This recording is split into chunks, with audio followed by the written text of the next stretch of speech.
రేపే మనకు అతిపెద్ద పౌర్ణమి. అలానే కాకుండా హనుమాన్ జయంతి కాబట్టి చాలా శక్తివంతమైన రోజండి. ఈ రోజున మీరు మర్చిపోకుండా మీ ఇంటి పసుపు డబ్బాలో అంటే ఇది ఒకటి పెట్టండి చాలు. ఇక 4 వైపుల నుంచి కూడా డబ్బు దూసుకొస్తుందన్నమాట. చాలా అద్భుతమైన ఫలితాలనైతే మీరు మీ కళ్ళతో చూడగలుగుతారని చెప్పొచ్చు. కాబట్టి పసుపు డబ్బాలో ఇది ఖచ్చితంగా పెట్టుకోండి. అయితే రేపు పౌర్ణమి కదా, చాలా చాలా పవిత్రమైనదండి. అతిపెద్ద పౌర్ణమి అనమాట. దీనికి తోడు హనుమాన్ జయంతి కాబట్టి ఈ రోజున ఏంటంటే ఆంజనేయ స్వామిని పూజించడం, అలానే కాకుండా ఇంట్లో లక్ష్మీదేవిని కూడా పూజించడం చేయాలి. అలా చేస్తేనే లక్ష్మీదేవి అనుగ్రహం కలుగుతుంది, స్వామివారి యొక్క అనుగ్రహం కలిగి సకల శుభాలు చేకూరుతాయి. అలానే కాకుండా ఇప్పుడు చెప్పే విధంగా ఈ యొక్క చిన్న పరిహారం కూడా చేసుకోండి. అయితే పసుపు మంగళకరమైనది, శుభకరమైనది, శుభాలను సూచిస్తుంది, అశుభాలను దూరం చేస్తుంది, అద్భుతమైన ఫలితాలను తెచ్చిపెడుతుంది, దైవానుగ్రహాన్ని కూడా కలిగిస్తుంది అనమాట. పసుపు చాలా పవిత్రమైనది కాబట్టి పసుపుతో చేసుకునే పరిహారాలన్నీ కూడా మనకు సిద్ధిస్తాయని శాస్త్రాల్లోనే చెప్పబడుతుందన్నమాట. అందుకే పసుపుకు చాలా ప్రాధాన్యత ఇవ్వబడుతుంది. కాబట్టి పసుపుతో ఏంటంటే కనుక ఈ విధంగా పరిహారం చేసుకోండి. అలానే కాకుండా మీ ఇంటి పసుపు డబ్బాలో కూడా ఇది పెట్టుకోండి. ఏం పెట్టాలో తెలుసుకునే ముందు ఒక చిన్న రిక్వెస్ట్ అండి, వీడియోని పూర్తిగా చూడండి, నచ్చితే లైక్ చేయండి. ఇక ఆ తర్వాత ఏంటంటే కనుక రేపు ముఖ్యంగా ఉదయాన్నే లేవండి. లేచిన తర్వాత ఇల్లంతా కూడా క్లీన్ చేసుకోండి. ఎందుకంటే మన ఇంట్లోకి దైవశక్తి ప్రవేశించాలన్నా, మన ఇల్లు ఎప్పుడు కూడా చక్కగా ఉండాలన్నా, హ్యాపీగా మనం అందరం కూడా ఉండాలన్నా ఇంట్లో నకారాత్మక శక్తి, నెగిటివ్ ఎనర్జీ ఉండకూడదండి. ఒకవేళ అది ఉందనుకోండి, మనం ఎన్ని పూజలు చేసినా కానీ మనం హ్యాపీగా ఉండమన్నమాట. ఇది గుర్తుపెట్టుకోండి. కాబట్టి తిదివార నక్షత్రాలు అంటే పౌర్ణమి కావచ్చు, అలానే కాకుండా ముఖ్యమైన తిథుల్లో ఏంటంటే ఇంట్లో పసుపు నీళ్లు చల్లుకుంటూ ఇల్లు క్లీన్ చేసుకుంటే చాలా మంచిదనమాట. పసుపు ఒక రకంగా యాంటీబయాటిక్గా పనిచేస్తుంది, అలానే కాకుండా ఇంట్లో ఉండే నెగిటివిటీని కూడా తీసేస్తుంది అనమాట. అందుకే పసుపు చాలా పవిత్రమైనదిగా పరిగణిస్తారు. కాబట్టి ఇల్లంతా కూడా శుభ్రం చేసిన తర్వాత కూడా మీరు పసుపు నీళ్ళను చల్లొచ్చు. లేదంటే కనుక ఇంటిని క్లీన్ చేసే నీటిలో పసుపు వేసేసి చిటికెడు ఇంటిని క్లీన్ చేసుకోవచ్చు. ఇలా చేసిన తర్వాత మీరు స్నానం చేసుకోండి. స్నానం చేసి ఉతికిన వస్త్రాలు ధరించండి. నల్లటి వస్త్రాలు కానీ, బ్లూ కలర్లో ఉండే బట్టలు కానీ ఇలాంటివి ధరించకండి. జీవితంలో శని పెరుగుతుంది కానీ తగ్గదు. చాలా వరకు కూడా మీరు బాధల్లో, సమస్యల్లో పడిపోతారు. కాబట్టి వీటిని అవాయిడ్ చేయడమే బెటర్ అని చెప్పొచ్చు. ఇంకా తర్వాత ఇంకొకటి ఏంటంటే కనుక ఈ విధంగా చేసుకున్న తర్వాత ఇంట్లో మీరు ఎలాగో పౌర్ణమి అంటే లక్ష్మీదేవికి అత్యంత శక్తివంతమైన రోజుగా పరిగణిస్తారు. అలానే కాకుండా ఆ తల్లి భూమిపైన సంచరిస్తుంది అని భావిస్తూ ఉంటారు. కాబట్టి ఇంట్లో దీపారాధన చేయండి. ఇంట్లో లక్ష్మీదేవిని పూజించండి, ఆంజనేయ స్వామిని కూడా పూజించండి. దీప ధూప నైవేద్యాలతో చక్కగా పూజ చేసుకుంటే చాలా మంచిదండి. అలానే కాకుండా ఏంటంటే ప్రత్యేకించి ఆంజనేయ స్వామికి అప్పాలు నైవేద్యంగా పెడితే చాలా అద్భుతమైన ఫలితాలు వస్తాయని పురాణ గ్రంథాల్లో చెప్పబడుతుంది. లేదంటే కనీసం దీపం పెట్టి కొబ్బరికాయ కొట్టి చిన్న బెల్లం ముక్కను పెట్టినా కానీ సరిపోతుందని చెప్పొచ్చు. ఆ తర్వాత ఇంకా మీరు ఇంట్లో పూజ మొత్తం ముగించుకొని ఆలయానికి వెళ్ళేసి వచ్చిన తర్వాత పసుపు డబ్బాలు ఇది పెట్టండి. ఏమీ లేదు, 2 యాలకులు తీసుకోండి. యాలకులు ధనాన్ని ఆకర్షిస్తాయి, రుణ బాధను తీసేస్తాయి. అలానే కాకుండా 4 దిక్కుల నుంచి కూడా ధనాన్ని ఏదో ఒక రూపంలో మన దగ్గరికి పంపిస్తాయి అనమాట. అందుకే యాలకులకు అతీత శక్తి ఉంటుందని శాస్త్రాల్లో వివరంగా చెప్పబడుతుందన్నమాట. యాలకులు చాలా పవర్ని కలిగి ఉంటాయండి. యాలకులు లక్ష్మీదేవికి అంటే చాలా ఇష్టం అనమాట. యాలకులు ధనాన్ని ఆకర్షించటమే కాదు, యాలకులు అమ్మవారిని మన ఇంటికి రప్పించేలాగా చేస్తాయి.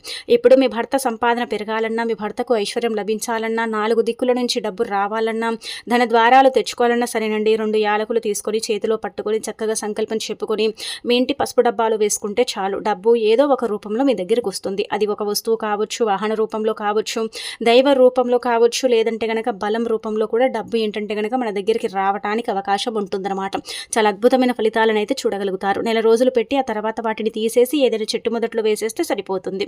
ఇక అనంతరం ఇంకొక పరిహారం అనమాట. అయితే రేపు పౌర్ణమి కదా, సాయంత్రం 6 దాటిన తర్వాత ఒక గ్లాసు నీటిని తీసుకోండి. ఇక్కడ చూయించే విధంగా ఇంత నీటిని తీసుకోండి. గాజు గ్లాసులు మాత్రమే తీసుకోండి. అందులో ఏంటంటే 1 స్పూను పసుపు, 1 స్పూన్ అంతా గల్లులు ఉప్పు అనమాట. అంటే రాక్ సాల్ట్, రాళ్ళ ఉప్పు అంటాం కదా, ఒక్కొక్కరు ఒక్కొక్క రకంగా పిలుస్తారు. కాబట్టి ఆ ఉప్పు, పసుపు అలానే కాకుండా నీళ్ళల్లో కలపండి. మనకేంటంటే నరదిష్టి కావచ్చు, చెడు దిష్టి కావచ్చు, సమస్యలు, ఇబ్బందులు ఇలాంటివి చాలా ఉంటూ ఉంటాయి. చాలా సఫర్ అవుతాము, చాలా బాధపడతాము, చాలా ఇబ్బంది పడిపోతూ ఉంటాం కదా. అయితే అలా జరగకుండా ఉండాలంటే మీరు ఇలా నీళ్ళల్లో ఇది కలిపిన తర్వాత తల చుట్టూతో 11 సార్లు తిప్పండి. ఎందుకంటే మనలో ఉండే కారాత్మక శక్తి కావచ్చు, నెగిటివ్ ఎనర్జీ కావచ్చు, నరదిష్టి కావచ్చు, కనదిష్టి కూడా కావచ్చండి. మనని ఎంత ఇబ్బంది పెడతాయో మనకు మాత్రమే తెలుసుంటుంది కదా. మనం దానివల్ల చాలా సఫర్ అయిపోతూ ఉంటాం, బాధపడుతూ ఉంటాం. అలానే కాకుండా ఏంటంటే కనుక నరదిష్టి తాకితే మన సంపాదన కూడా తగ్గిపోతుంది, మనకు అనారోగ్య సమస్యలు కూడా వస్తూ ఉంటాయి. ఆరోగ్యం సరిగ్గా ఉండకపోవటం, ఆరోగ్యం నిలకడగా ఉండకపోవటం, ఇవన్నీ కూడా సమస్యల్ని మనం ఎదుర్కొంటూ ఉంటాము. అయితే ఇలాంటి తిదివార నక్షత్రాల్లోనే ఇలాంటి పరిహారం పరిహారాలు చేయటం వల్ల అవన్నీ కూడా పోతాయని మనకు పురాణ గ్రంథాల్లో చెప్పబడుతుంది. కాబట్టి 11 సార్లు తల చుట్టూతో తిప్పి ఆ నీటిని పడేస్తే సరిపోతుందన్నమాట. మంచి ఫలితం వస్తుంది. ఆ తర్వాత రేపేంటంటే ముఖ్యంగా గుర్తుపెట్టుకోండి, ఈ వస్తువులని కొని మీ ఇంటికి తెచ్చుకోండి. అయితే ముఖ్యంగా ఏంటంటే కనుక రేపు బెల్లాన్ని ఖచ్చితంగా తినండి. బెల్లం తింటే ఆరోగ్యం, ఐశ్వర్యం, అనారోగ్య సమస్యలన్నీ కూడా దూరం అవుతాయి. మీరు లైఫ్లో ఏంటంటే కనుక చక్కగా బలంగా పుష్టిగా ఉండటానికి అవకాశం ఉంటుంది. లైఫ్లో ముందుకు వెళ్ళటానికి కూడా అవకాశం ఉంటుంది. గ్రహ దోషాలు కావచ్చు, జాతక దోషాలు కావచ్చు, జాతక సమస్యలు కావచ్చు, ఇవన్నీ కూడా పోతాయన్నమాట. బెల్లం చాలా చాలా శక్తివంతమైనది. కాబట్టి బెల్లం పైన ఏంటంటే కనుక ఆవునేతిని కానీ లేదంటే కనుక తేనెని కానీ పోసేసి అది భగవంతుడికి నివేదన చేసి ఆ తర్వాత ఎవరైతే దీన్ని స్వీకరిస్తారో అలాంటి వాళ్ళ జీవితంలో ఉండే అనేక రకాల గ్రహ దోషాలు తొలగిపోతాయన్నమాట. వారికి ఆర్థికంగా బాగా కలిసి వస్తుంది. వారు పట్టిందల్లా బంగారంలాగా మారుతుంది. వారి లైఫ్ అనేది ఏంటంటే కనుక చేంజ్ అయిపోతుంది అనమాట. వాళ్ళ అద్భుతాలను చూడటానికి అయితే అవకాశం ఉంటుందని మనకు పురాణ గ్రంథాల్లో చెప్పబడుతుందండి.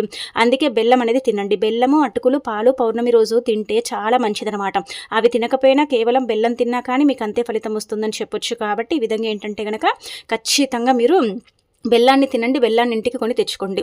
ఇక అనంతరం వచ్చేసి ఈ రోజున అత్తరు కొంటే చాలా మంచిదండి.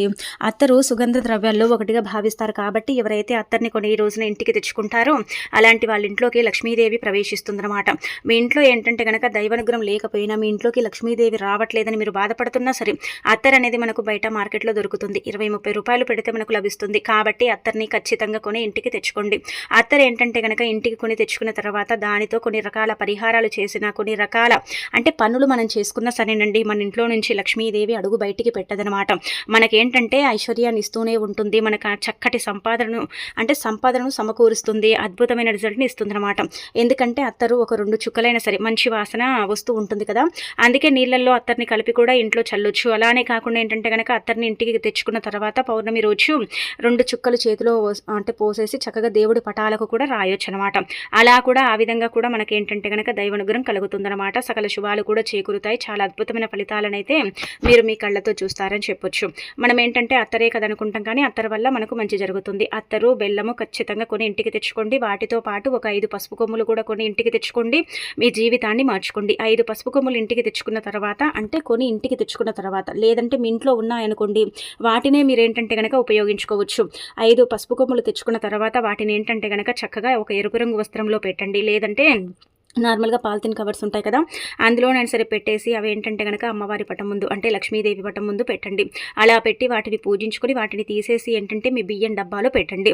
అంటే పసుపు మనం ముందే చెప్పాం కదా ఎంత పవిత్రమైనదో, ఎంత శక్తివంతమైనదో. కాబట్టి పసుపు వల్ల మనకు 99% మంచి జరుగుతుందన్నమాట.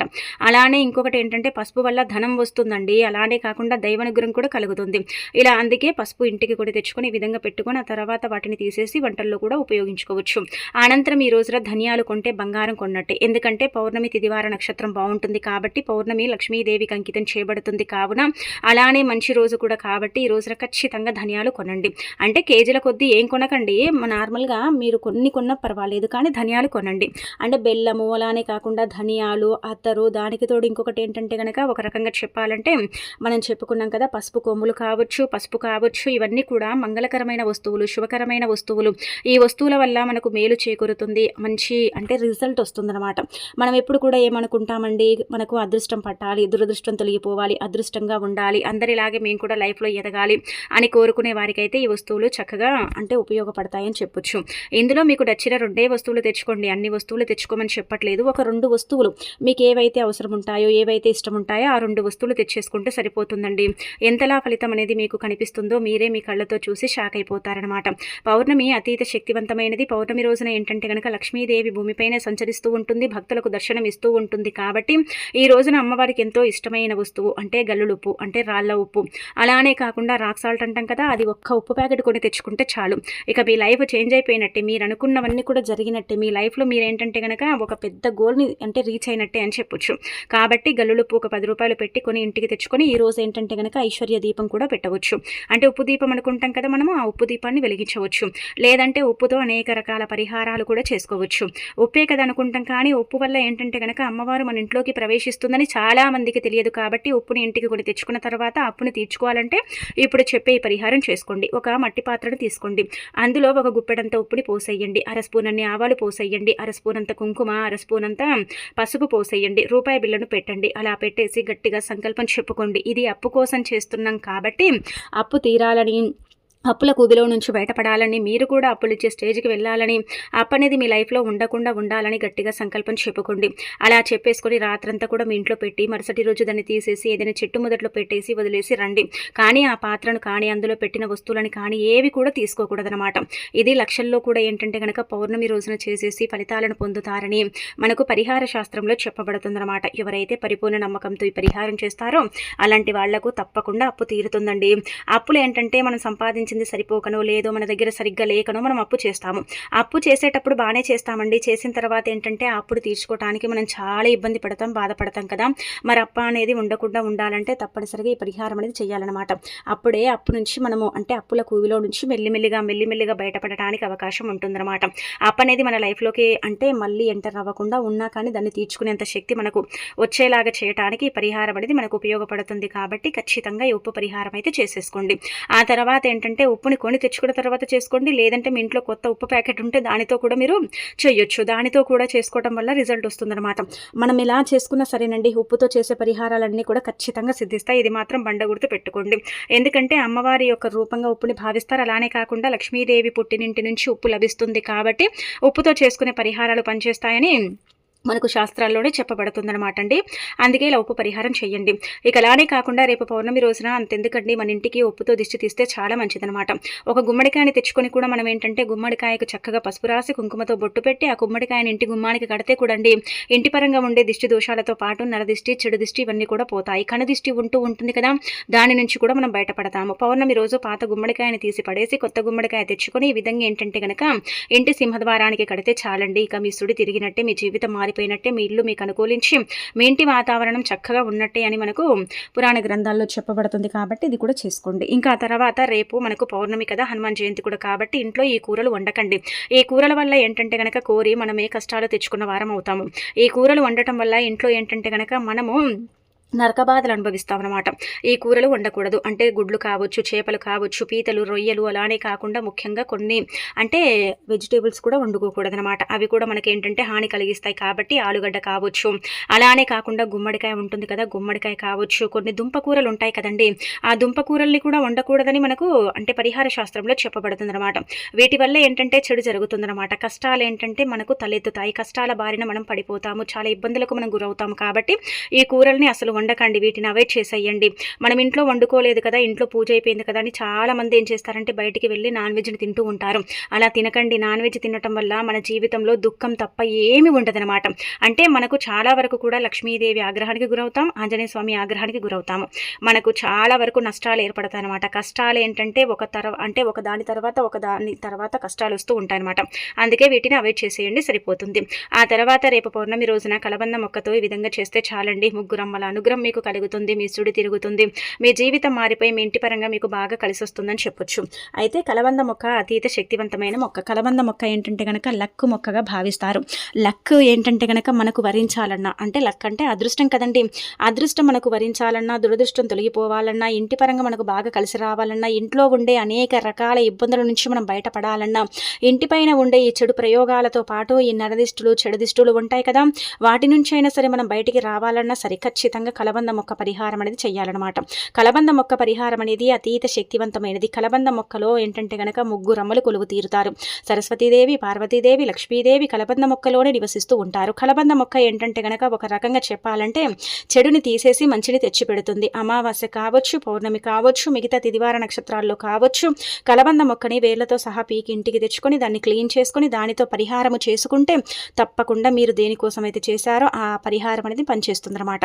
ఎందుకంటే ఎందుకంటే అంత శక్తి అనేది కలబంద మొక్కకు మాత్రమే ఉంటుంది. కలబంద మొక్క అంత పవిత్రమైన మొక్కగా పరిగణిస్తారు. ఇంట్లో కలబంద మొక్క ఉంటే ఆ ఇంట్లో ఏంటంటే కనుక ముగ్గురమ్మలు అక్కడే అంటే కొలువు తీరుతారని పురాణ గ్రంథాల్లో కూడా చెప్పబడుతుంది. అందుకే ఇప్పటి వరకు మీ ఇంట్లో కలబంద మొక్క లేదనుకోండి, ఒక కలబంద మొక్కని తెచ్చుకొని నాటండి. ఉందనుకోండి దానికి ప్రతిరోజు కూడా నీళ్లు పోసి నమస్కారం చేసుకోండి. అంటే అందరికీ కనిపించేలాగా నమస్కారం ఏం చేయకండి, నీళ్లు పోసేటప్పుడు నమస్కారం అని చెప్పుకుంటే చాలండి, మనకు మంచి జరుగుతుంది. అంతెందుకండి, శాస్త్రాల ప్రకారం ఏంటంటే కనుక కలబంద మొక్క గుబురుగా పెరిగితే లక్ష్మీదేవి ఇంట్లో కొలువు తీరుతుందని అర్థం. కలబంద మొక్క ఎడమవైపుకు వాలి పెరిగితే మీ ఇంట్లో ఏంటంటే కనుక ధనవర్షం కురవబోతుందని అర్థం. కుడివైపుకు వాలి పెరిగితే తొందరలోనే మీకు ఏంటంటే కనుక ఇంటికి ధనం రాబోతుంది, సంపాదన పెరగబోతుందని అర్థం అనమాట.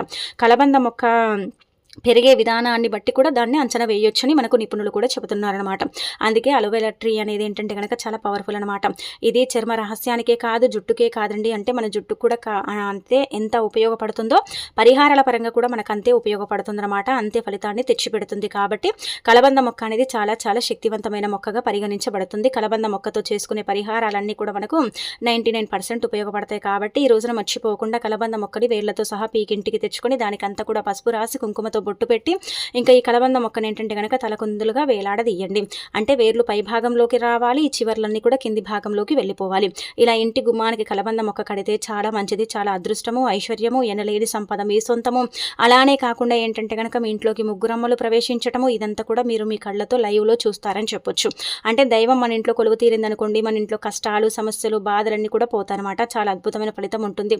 అందరూ హ్యాపీగా ఉండటం, అందరూ కలిసిమెలిసి ఉండటం, ఒకరి మాటని ఒకరు వినటం, ఒకరి మాటను ఒకరు గౌరవించుకోవటం, ఇదంతా కూడా ఏంటంటే కనుక జరుగుతుందన్నమాట. ఇదంతా కూడా మనకు అంటే ఖచ్చితంగా జరిగి తీరుతుందని కూడా చెప్పొచ్చు. కాబట్టి కలబంద మొక్కతో ఈ విధంగా ఏంటంటే పరిహారం అనేది చేసుకోండి. అలానే కాకుండా కలబంద మొక్కతో ఈ విధంగా పరిహారం చేసేసి ఫలితం అనేది పొందండి. ఇక ఆ తర్వాత ఇంకొకటి ఏంటంటే కనుక కలబంద మొక్క పరిహారం అనేది చేస్తే ఒకటి గుర్తు పెట్టుకోండి. ఇంటి పరంగా బాగుందనుకోండి, కలబంద మొక్క ఒక నెల రోజులు 2 నెలలు ఏంటంటే నిగనిగలాడుతూ ఉంటుంది. ఒకవేళ మీ ఇంటి పరంగా అస్సలు కూడా బాగాలేదనుకోండి, అంటే కొంతమంది ఉంటారు కదండి, మనం బాగుపడితే చూడలేని వాళ్ళు, అలానే కాకుండా మనం బాగుంటే మన ఎదుగుదలను ఆపాలనుకునేవారు, మనకు ఎప్పుడు కూడా ఏదో ఒక రకంగా ఏంటంటే కనుక ఇబ్బందులు కలిగించాలని చూసేవాళ్ళు మన చుట్టుపక్కలే ఉంటూ ఉంటారు. కాబట్టి ఇరుగు వాళ్ళ దిష్టి కావచ్చు, పొరుగు వాళ్ళ దిష్టి కావచ్చు, ఎవరి దిష్టి అని సరే ఇలా కట్టిన వెంటనే ఒకవేళ మీ ఇంటి పరంగా ఇలా ఉంటే ఏంటంటే కనుక కట్టిన మీకు 11 రోజులు కావచ్చు, 15 రోజులు కావచ్చు, కలబంద మొక్క ఏంటంటే కనుక ఎండిపోతుంది అనమాట. అలా ఎండిపోతే దాన్ని ఉంచకండి, వెంటనే తీసేసి పడేయండి. అలా పడేసి ఇంకొక మొక్కని తెచ్చుకొని పెట్టుకోవచ్చు వెంటనే. కాకపోతే కుదరకపోతే ఏంటంటే కనుక కొంచెం తిదివార నక్షత్రాలను బట్టి మీరు కొంచెం ఆగి ఆ తర్వాత తెచ్చేసుకొని కూడా మీ ఇంటి గుమ్మానికి కట్టండి. ఆ విధంగా కూడా మీకు బాగుంటుంది అనమాట. ఒక కలబంద మొక్క ఏంటంటే ముగ్గురమ్మల రూపం అండి. ఆ నరదిష్టికి ఆ కలబంద మొక్క ఎలా ఎండిపోతుంది, ఎలా వాడిపోతుంది, అలానే కాకుండా అది ఎలా అంటే చనిపోవటం అనేది జరుగుతుంది. ఇదంతా కూడా మీరు లైవ్లో కళ్ళతో చూస్తారనమాట. ఎందుకంటే అంత పవిత్రమైన మొక్కనే అలా ఏంటంటే నరదిష్టికి అంటే చెడుగా మారిపోయిందంటే, అంటే చాలా వరకు కూడా బలహీన పడిందంటే నరదిష్టి ఎంత పవర్ఫుల్ ఒకసారి మీరు గమనించుకోండి. కాబట్టి గుమ్మడికాయ కానీ కలబంద మొక్క కానీ, అంటే గుమ్మడికాయ కడితే కలబంద మొక్క కట్టకూడదా అంటే కట్టొచ్చు, ఏం కాదు, పర్వాలేదు.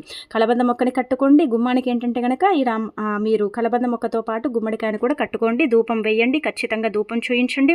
అలానే కాకుండా ఏంటంటే కనుక ఇంటి చుట్టూ పసుపు నీళ్లు కానీ లేదంటే కనుక నీళ్ళల్లో గంగాజలం కానీ కలిపి చక్కగా చిలకరించుకుంటే మీ ఇంటి పైన ఉండే చెడంతా కూడా పోయి మీకు మంచి జరిగి ఆయురారోగ్యాలు కలిగి మీ ఇల్లు తులతూగుతూ ఉంటుంది. ఇబ్బంది ఉండదు, దైవానుగ్రహం కలుగుతుంది.